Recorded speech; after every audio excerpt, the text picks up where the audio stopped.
देवताओं की योजना के अनुसार श्री हरि विष्णु महारानी कौशल्या के गर्भ में पलने लगे। परंतु धरती लोक में श्री विष्णु अकेले नहीं आए। उनके साथ सुमित्रा के गर्भ में शेषनाग, केकई के गर्भ में विष्णु का शंख और चक्र भी आए। जैसे जैसे बच्चों के जन्म का समय पास आता जा रहा था, अयोध्या के राजमहल में खुशियों की वर्षा हो रही थी। महाराजा दशरथ दिन रात राजमहल में बच्चों की किलकारियों की कल्पना में डूबे रहते थे। माता कौशल्या को स्वप्न में भी यही लगता था कि साक्षात श्री विष्णु उनके पुत्र के रूप में उनसे बातें कर रहे हैं।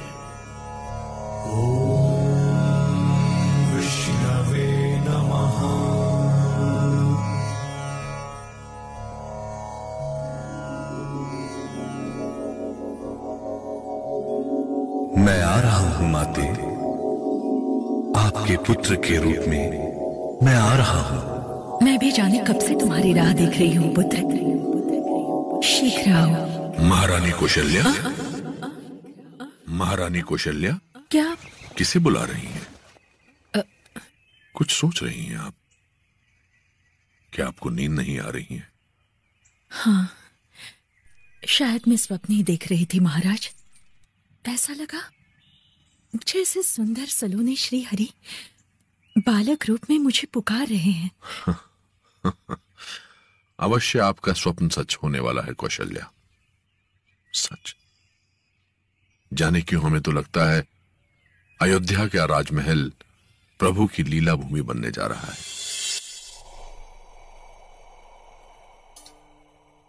नारायण नारायण, प्रणाम स्वीकार करें परमपिता।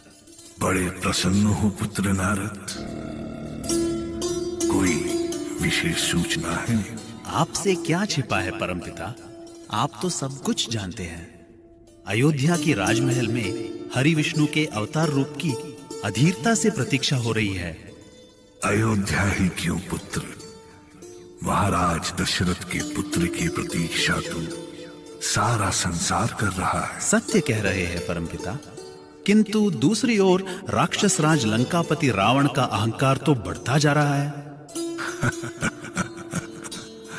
पुत्र नारद, लंकेश रावण जो भी कह रहा है उसमें उसका भय ही छिपा है, जबकि सत्य तो ये है कि मुझे राम के रूप में असुरों, दानवों और दैत्यों के विनाश की आहट मिल रही है। तो राम के आने में देर क्यों है परमपिता? अब और देर नहीं पुत्र, वो देखो सारे संसार की प्रतीक्षा समाप्त हुई।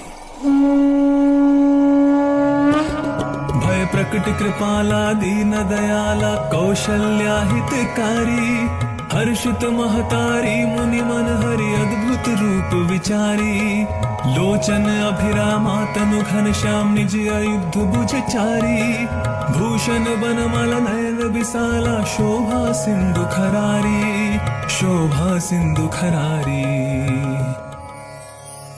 तो आखिर माता कौशल्या और सारे संसार की प्रतीक्षा समाप्त हुई।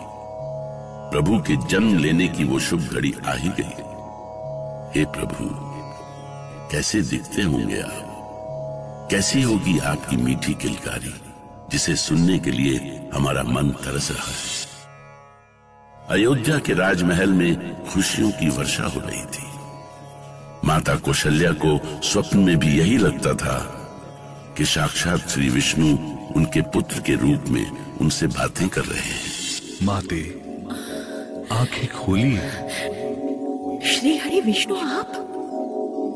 मुझे तो विश्वास ही नहीं हो रहा है कि आप साक्षात मेरे सामने खड़े हैं। विश्वास कीजिए माता, मैं आपके पुत्र के रूप में अवतार लेने के लिए आया हूँ। मैं धन्य हुई प्रभु, मैं धन्य हुई, किंतु मेरी एक विनती है, कृपा करके आप इस विराट रूप को त्याग कर बालक रूप में मेरे पास आए, जिससे मैं आपको अपनी गोद में खिला सकूं। अब तो मैं भी आपका बालक हूं मां, आप जो आदेश देंगी मुझे मानना ही होगा। विप्रधेनु सुर संत हित लीन मनुज अवतार, निज इच्छा निर्मित तनु, माया गुण गोपाल।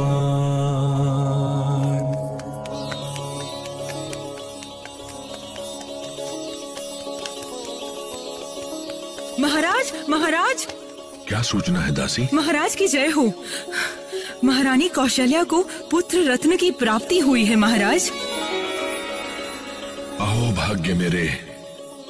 दासी, प्रथम सूचना के लिए तुम्हारा यह पुरस्कार। महाराज, ये चढ़ाऊ हार? हार क्या, इस सूचना के लिए तो अयोध्या का राजकोष भी कम है दासी।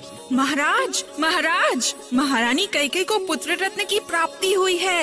महाराज, महाराज! महारानी सुमित्रा 2 पुत्रों की माँ बनी है। हे ईश्वर, इतनी खुशी तो मेरे मन में ही नहीं समाती। सुमंत, अयोध्या का राजकोष खोल दिया जाए, सबको मुंह मांगा दान दिया जाए, उत्सव की तैयारियां की जाए।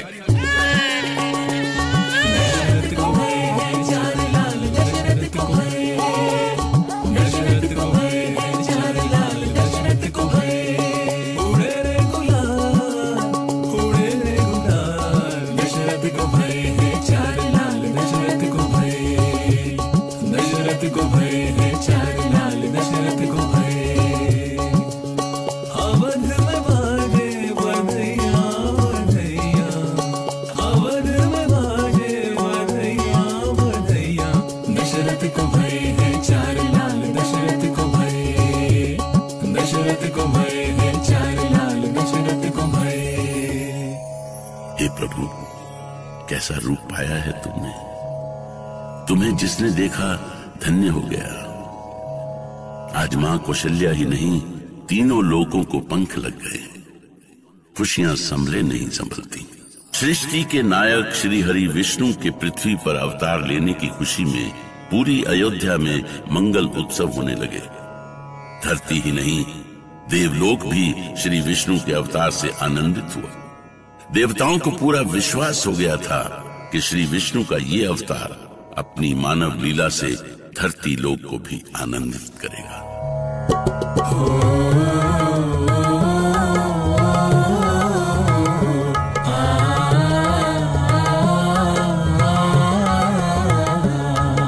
झूमे नाचे सकल अयोध्या, राजमहल में बजे बधैया। झूमे नाचे सकल अयोध्या, राजमहल में बजे बधैया। बलिहारी भई मात कौशल्या, थकेले ना नारद के बलैया। झूमे नाचे सकल अयोध्या।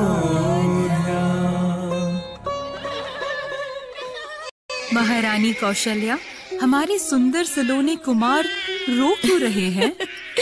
यदि नहीं रोएंगे तो हम सब दौड़ते भागते हुए इनके पास कैसे आएंगे?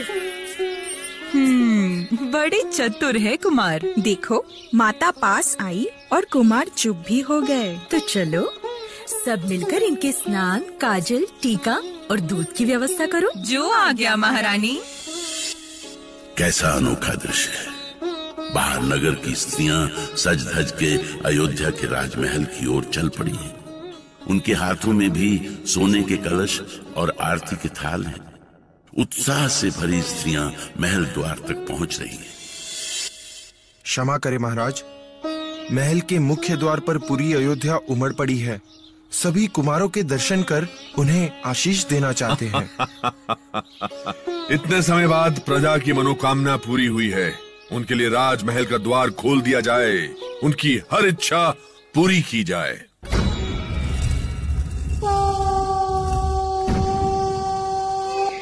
ऐसे सुंदर बालक तो हमने कभी नहीं देखे। लगता है भगवान स्वयं बालक बनकर उतर आए हैं। इन्हें खेलते देखकर कितना अच्छा लग रहा है। देखो, माँ कौशल्या के पुत्र कैसे मुस्कुरा रहे हैं, जैसे कह रहे हो, हाँ माताओं, मैं तुम्हारे मन को रिझाने ही तो आया हूँ।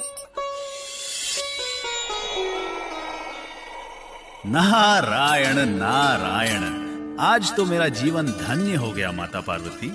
लगता है धरती लोक की अद्भुत शोभा देखकर आ रहे हैं देवर्षि नारद। सत्य कहा माते, श्रीहरि का बाल रूप इतना मोहक है कि लगा कि मैं सदा के लिए धरती पर ही बस जाऊं। तभी तो देवगण भी उस रूप को देखने अयोध्या पहुँचे हैं। अर्थात महादेव भी अयोध्या के राजमहल में? वो देखिए देवर्षि, वो तांत्रिक के वेश में वहाँ डमरू बजाते हुए बालक के सुंदर रूप को निहार रहे हैं। कैसा रूप है हमारे कौशल्या नंदन का कि स्वयं अवघड़ शिव भी बच्चे बन गए। डमरू उठाए पहुंच गए हैं अपने श्री हरि को देखने। जाने कैसा होगा महादेव और श्री हरि का मिलन। कैसा रूप है हमारे कौशल्या नंदन का कि स्वयं अवघड़ शिव भी बच्चे बन गए। डमरू उठाए पहुंच गए हैं अपने श्री हरि को देखने। जाने कैसा होगा महादेव और श्री हरि का मिलन।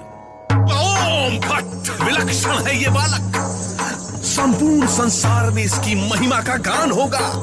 ओम भट्ट, अद्भुत शक्ति का स्वामी होगा ये बालक। और सुनिए महाराज दशरथ, आपके ये चारों पुत्र संसार से अन्याय को समाप्त करके न्याय के मार्ग प्रशस्त करेंगे। चारों दिशाओं में इनकी जय जयकार होगी। आपकी शुभवाणी से हम प्रसन्न हुए तांत्रिक। कहिए, हम आपकी क्या सेवा कर सकते हैं? ओम भट्ट, हमें कुछ नहीं चाहिए राजन। इन कुमारों के दर्शन से बड़ा कुछ भी नहीं है। अब हम चलेंगे। वाह वाह, धन्य है तू श्री हरि, धन्य है। अजब तेरी माया, अजब तेरा खेल। मुझे लगता है कि ये कोई सिद्ध महात्मा थे महाराज। हाँ महारानी कौशल्या, कोई साधारण ऋषि हमारे पुत्रों के संबंध में ऐसी भविष्यवाणी कैसे कर सकता है? उन्हें देखकर ऐसा लग रहा था जैसे स्वयं भगवान शिव बोल रहे हैं। ओम नमः शिवाय, ओम नमः शिवाय। भला हमें कोई कैसे पहचान सकता था देवी पार्वती? हम तो सिद्ध तांत्रिक के रूप में थे। सच, चारों बालकों को देखकर कितनी प्रसन्नता हुई। ये सौभाग्य मुझे कब प्राप्त होगा स्वामी? कब मैं उन कुमारों को देखूंगी? आपके लिए क्या असंभव है देवी पार्वती? आप जब भी इच्छा करें, दशरथ कुमार आपके सम्मुख होंगे। मेरा आशीर्वाद सदा उन बालकों के साथ है। ये आशीर्वाद का बहुत ही शुभ समय है देवी, क्योंकि दशरथ कुमारों का नामकरण संस्कार होने वाला है।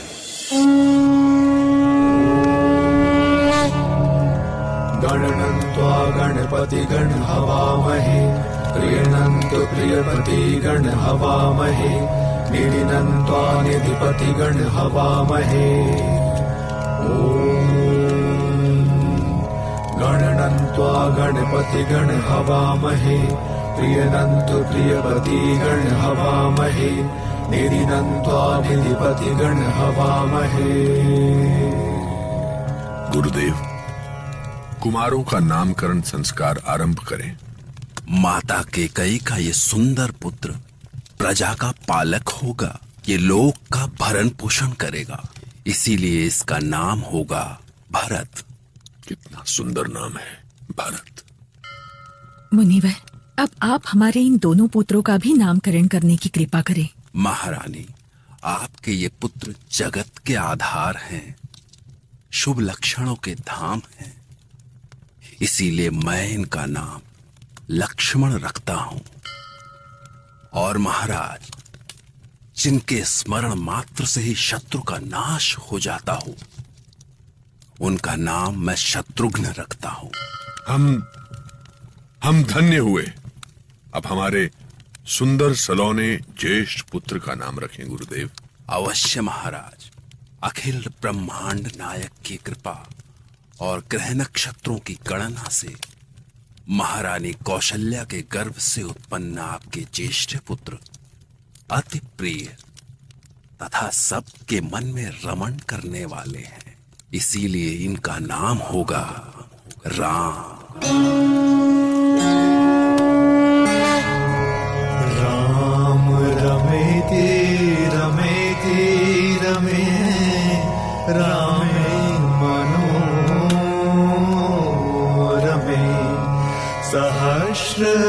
नाम तत्तुल्यं राम नाम वर्णने।